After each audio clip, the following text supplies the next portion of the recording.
चलिए अब बात करते हैं कैबिनेट की। सरकार ने एटीएफ की कीमतों को स्थिर रखने के लिए 10,000 करोड़ रुपए का फंड दिया है। ये फंड ऑयल मार्केटिंग कंपनियों को दिया जाएगा। आज कैबिनेट की बैठक में इसके अलावा प्रदूषण नियंत्रण और नेशनल हाईवे से जुड़े कई प्रोजेक्ट्स को भी हरी झंडी मिली है। डिटेल्स के लिए चलते हैं एक बार फिर से लक्ष्मण जी के पास। तो लक्ष्मण जी बताएं, आज बड़े फैसले लिए गए हैं कैबिनेट की बैठक में, पूरी जानकारी क्या है? देखिए, सबसे महत्वपूर्ण फैसला लिया गया है एयरलाइंस कंपनियों के लिए।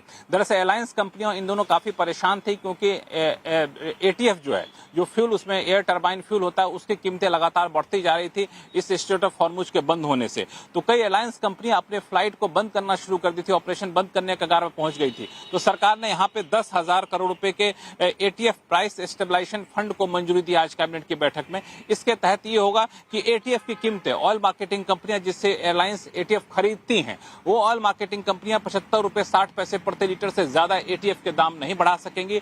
और दाम बढ़ाने की जरूरत है तो उस दाम नहीं बढ़ाएंगे, लेकिन उसका जो नुकसान होगा नहीं बढ़ाने की वजह से उसकी भरपाई सरकार करेगी। इसमें 10,000 करोड़ रुपए का फंड दिया जाएगा। ये फंड होगा जिससे जो अंडर रिकवरी है वो उसको भरपाई की जा सके, यानी एटीएफ कम दाम में बेचने से नुकसान होगा उसकी भरपाई की जा सके।